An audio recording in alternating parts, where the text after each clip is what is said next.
Hello, beautiful people. Welcome back to my channel. My name is Sonia, certified life coach, self love advocate, and host of Let the Lady Speak podcast, where we have healthy discussions about life, love, dating, and relationships while promoting self love, healing, and healthy dating. Here on my YouTube channel, I also talk about reality shows and hot topics, and I come from a perspective of what can we learn, how can we grow. I offer insight and advice, and we just have great conversations.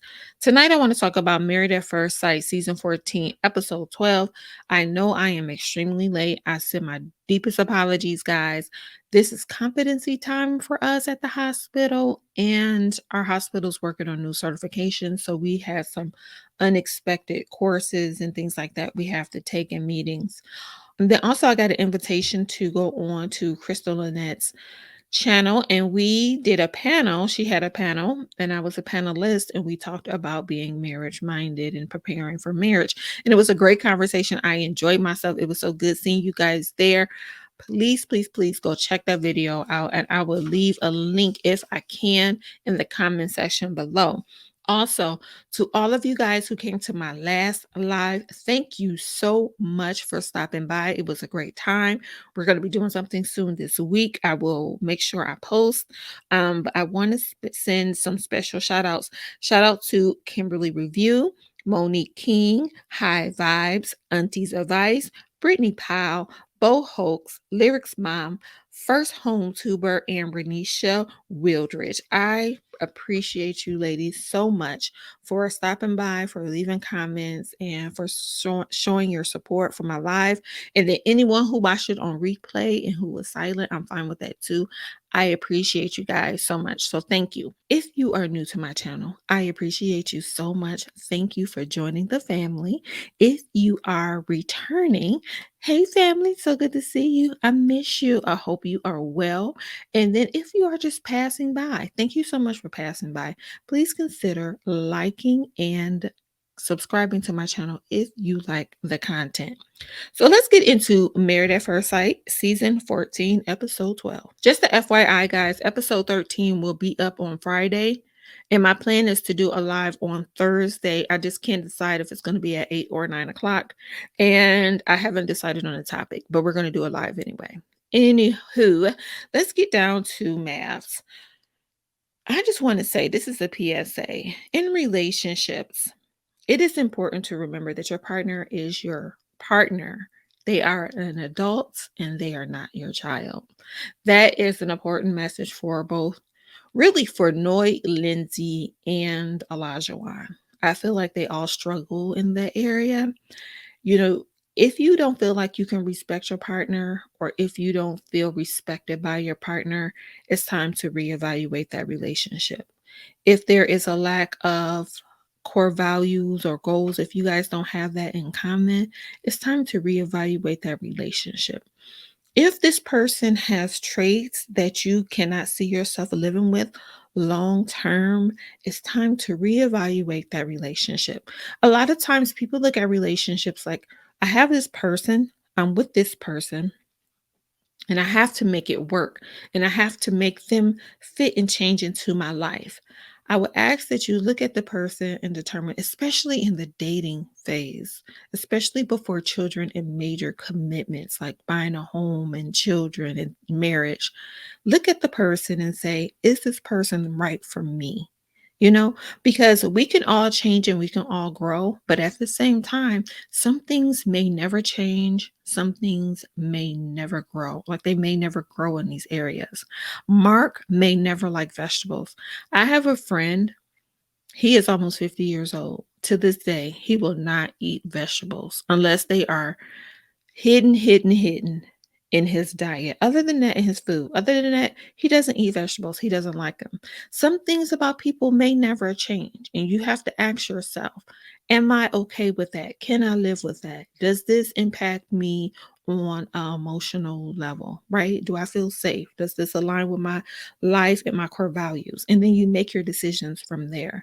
Okay. So I wish in this time, these couples will focus more on paying attention to these signs and determining if these people are really part of their future. Are they a great fit? Or if this is just a moment in time, we're going to learn lessons from this situation. It didn't work out. That's okay and move forward. So we're going to see. Let's start with Steve and Noy. Communication is key, and communicating your clear expectations are important. And I really feel like both of them are struggling with that, but I think Noy especially is. I think Steve has the ability to really communicate what he wants, but there's this issue with finances that he won't set to be clear. And I don't know what the holdup is. It could either be he doesn't have the money at all, which I don't believe, but I'm not in his pocket, so I don't know. Or like I said before, I think like there's just a resentment there that you don't trust me or believe in me enough. But Steve, you're asking a stranger to believe in you. And she's expressed to you that there is a safety concern. I don't feel safe, right? When they were talking with Pastor Kyle, this is a fear of hers. So it can be interpreted as safe. I don't know if she used those words, but basically that's what she's saying. I don't feel safe, right? I need security. I want financial security. That is important. And this is where I wish the experts would step in and let them be able to communicate those things to one another clearly so Steve can really understand where the issue is. Now with Noy, I wish Noy would just stand to her truth. She's very, very passive aggressive. And that's a problem. The conversation she had with her brother Sriracha is the conversation she should have had with Steve. That information should be given to Steve. And she even talked about it on the after party. And I don't know why she just won't tell him what her thoughts are and what her fears are so he can better understand where she is coming from. And maybe that will allow him to open up more. But even if it doesn't, you said, this is why these things are important to me. It's important to me that you are financially stable because of all of the reasons she discussed. And then the other thing is, part of me feels like there's some jealousy there. I think she's jealous that he gets to live off of his savings. I think it bothers her that he gets to just lounge around. And for that reason, she feels like he should do everything, which I personally don't think is fair. Sushi is her pet. Sushi is her doggy. That's her responsibility that she brought into the relationship. He has taken on a lot of responsibility for Sushi. He's taken on the care, but I don't feel like she should expect for him to take on all of the care for Sushi because he's not working, right? Because if the tables were turned, you still don't want your wife at home. Like your partner's not your maid, you know? So cleaning, they were having a conversation about cleaning the bathroom and picking up more duties with Sushi. And it's almost like she feels like that's what you should do because you're not working. Whether a person is working or not doesn't mean that they are the maid of the house. Like, how do we make sure our house runs well? How do we make sure we're meeting one another's need? But Steve has stepped up. Steve is like, I do a majority of the cooking. I do a majority of the cleaning. I don't like cleaning up dog poop, but you know what? We compromise. We got a pooper scooper. I'm going to scoop up the poop. And Sushi and I have bonded. Like, we take naps together. I don't feel like she should ask more of him than what he is doing. Now, the financial conversation is a different conversation, but he's not your mate. And at the very least, like Steve said, I want some appreciation. So that goes a long way. And he may not mind so much if she would be more appreciative instead of, this is what you should do because you don't have a job. He doesn't have a job, but he has his own finances, and they are two different things. Now, she has a fear about in her future, him not being able to work. You guys just need to have that conversation. What amount of money do you need him to bring in? Or is him being ambitious important? She was on After Party and she said it was just the ambition that was problemsome for her. Well, maybe he's not right for you. Ambition is something that you can want in a partner. And Steve, I don't know if you're showing that you're ambitious. I don't know if you have let her into the world to let her know what it is that you do and how you operate and what your freelance jobs look like. I think that should be more of a conversation.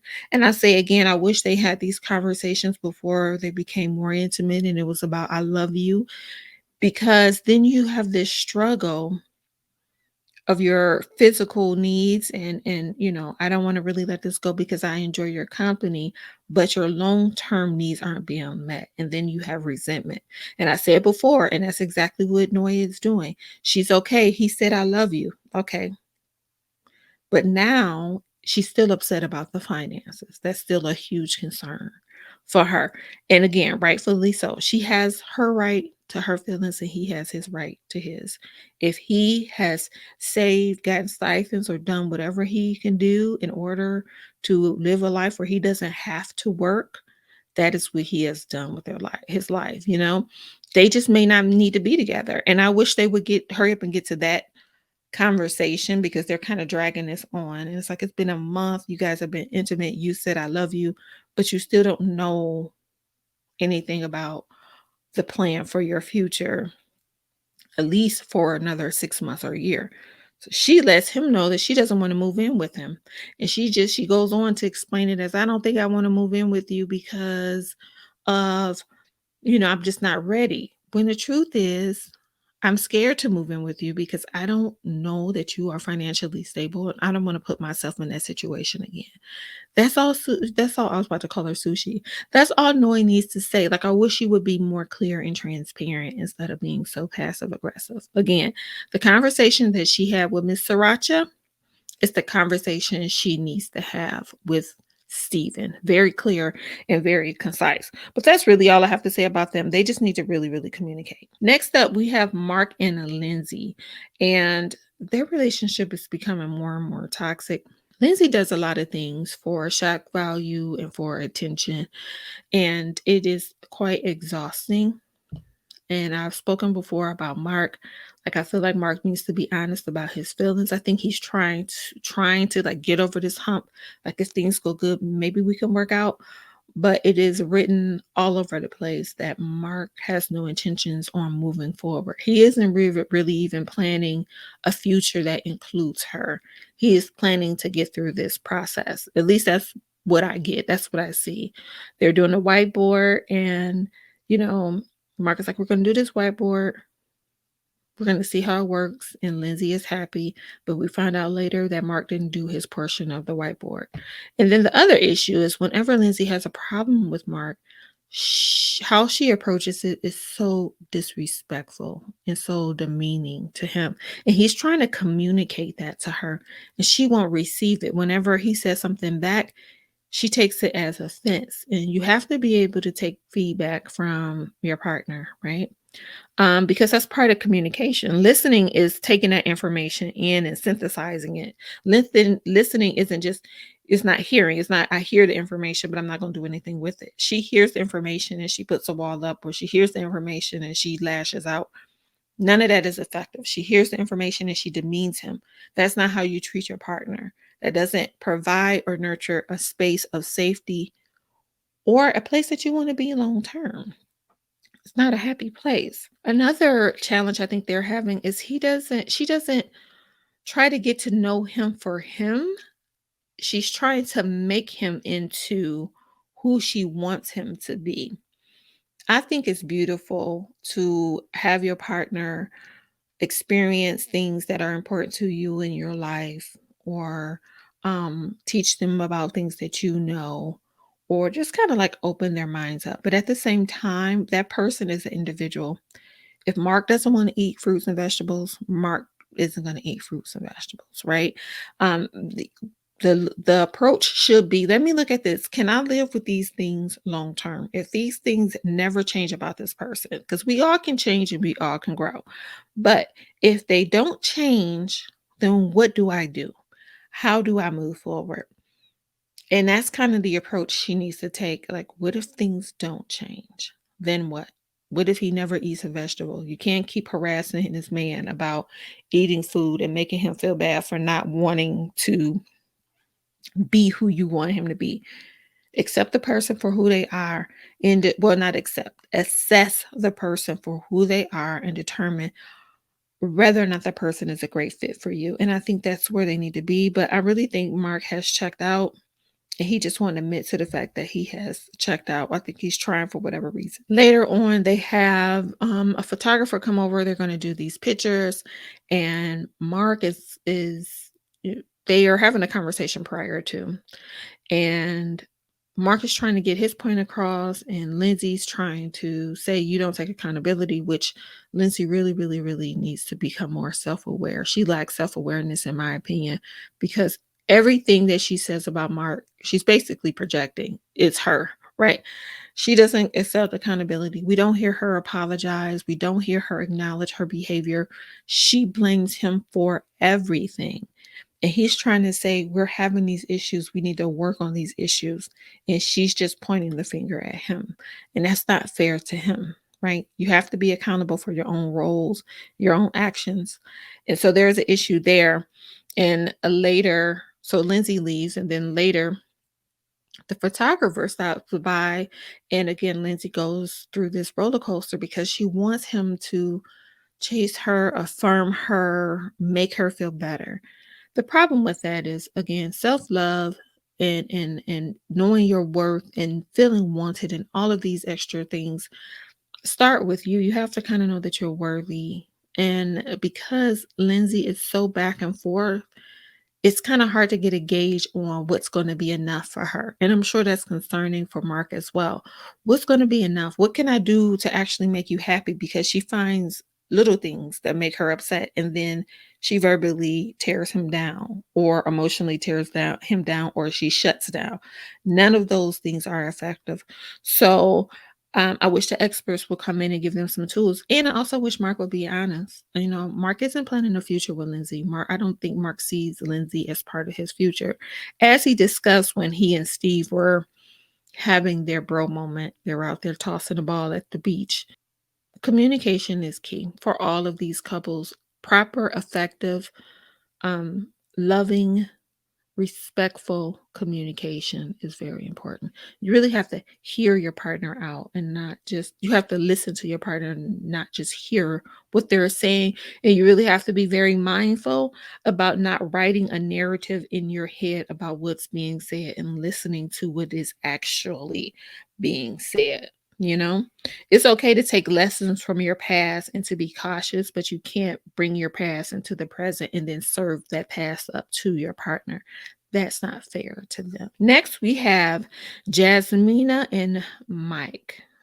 And it was so nice to see them flirting. Well, not flirting. It was nice to see them getting along and laughing. Mike cooked. He taught her how to drive. I am really proud of Mike. Mike is really putting his best foot forward. I see them, though, as friends. And I see Mike pretty much saying, in my mind, really for both of them, but in my mind, I feel like Mike is like, well, you know what? I'm going to do all that I can. I'm going to put my best foot forward. I'm going to learn from this situation. And if we don't stay together, then that's okay. I've learned a lot. I've finally gotten over that vulnerability hump, because, he's been talking about vulnerability and his inability to be vulnerable for a while. It's been a struggle, and he's really making strides. And I commend Mike for that. Jasmina is still more guarded. And I think, again, they're friends. I think if Mike was more Rico Suave, I think if he's not like, I won't say he's romantic, because they had a romantic night, but there's no flirting. They met with their family, and he met with his sister, and his sister said that, like, try something. And Jasmina used to like when he touched her backside a little bit. So maybe if he tries in a more romantic way, maybe that would help, but maybe not. I'm not sure if Jasmina has completely checked out or not, but it looks like they are just friends. It looks like they're friends. They're getting along. They've decided to get through the process and going from there. But Jasmina keeps saying that she's hopeful that the romantic portion of their relationship will come. I think she's waiting on him to initiate it, and he's waiting on her to give the okay. So again, there's some miscommunication. But they both can work on, like, being a little more sexy and having some sex appeal, because she's just like a bro. Like, you're my bro. So we'll see. She keeps saying she's trying. or she's hopeful, but I don't know. But she speaks to her mom and she lets her mom know she doesn't feel anything, but I don't see him touching her in a I desire you kind of fashion. I think that's what's missing. It's like there's no I desire you, I want you. He is extremely cautious. And I'm sure that's because of her behavior, but I think this is all new territory. I'm curious as to how Mike's other romantic relationships look and how he feels about like romance and how he's been romantic and physical in the past. Not sexual, but just physical. Like, is he a PDA person? I'm really curious about that. But anyway, that's pretty much with those two. Nothing happened with them. They're pretty much just friends getting by. But I think if again, a little romance, a little physical touch may help the situation. Because I'm only saying that, guys, because she says she's hopeful. Because I know someone's going to say she doesn't like him, she's not attracted to him, but she keeps saying she's hopeful. So if you're hopeful, I think that may help. If he would just, you know, he has to get a little more romantic, a little more physical with her. Next up, we have Elijah Wan and Katina. Let's talk about the importance of fighting fair and showing your partner respect. And I want to start with this though, ladies and gents, it is okay to walk away. Always be in a place where you understand and know your value and your worth and how you are to be treated. And never, ever, ever, ever, ever let someone blur that line. If you have anything to work on, that's the area to work on. We all are work in progress. We won't do things purposefully, but that should be the goal for you, that it is okay to walk away. Sometimes we become committed to the struggle, to the title, to the trying to prove a point. But does this situation really truly serve you? Katina has been beat down. She's tired. She's like, I am a human. Like, she is crying out for this man to treat her with some decency and respect. And he continuously shows her that he will not do that consistently. It's been since the honeymoon, since he's been consistently, not even then actually. But it's been a while that he's been kind. And that is problematic for me on a consistent basis. I think Elijah is scared and all the things that I've said before, but I'm just going to talk to Miss Katina. Miss Katina, listen. What I want her to understand is you can understand and empathize a person's struggles, but that does not mean you have to accept the behavior as being okay. And I think that is what happened with him. And I think that's what's happened with Lindsey. They have been allowed to behave in these ways, and people writes it off or they excuse it because of their past traumas. And people are trying to be understanding. You can be understanding and be empathetic, but still require that you are treated a certain way. And that is with respect first and foremost. Ola is projecting, in my opinion, and he's childish. He said there's some immaturity there, and he is afraid of the ghost of Isaac's past. And I've said that before. He's on pins and needles because he knows of all the things that he has done, and he is putting that off on Katina. That is not fair to Katina. That is not what's happening. And if, the experts will get involved, there can be a little bit more of that. There could be more of, hey, helping them understand that he has to let the narrative of himself go. Like, is that what's happening in the moment? Do you have proof? So Katina goes and she talks to Jasmina and Mike. And I don't, I understand why, but I'm like, no, she should have called Pastor Kyle or anybody, because Jasmina and Mike, they don't communicate. And Mike is trying to basically excuse the behavior away, and the bottom line is there's no excuse for the way that he spoke to her. There's no excuse for him constantly threatening divorce. All of that is manipulative, abusive behavior, and it's a problem. So I felt bad for Katina. She's there crying. She's like, I'm a human. But Katina, you have to realize that this relationship is not making you feel good and figure out what you want to do about it. Now, Katina wants to stay. So number one, Miss Katina, you'll have to set some strong boundaries. You're going to have to require that he speaks to you in a respectful manner. Okay. At any time that he doesn't, you have to let him know, I don't feel respected in this moment.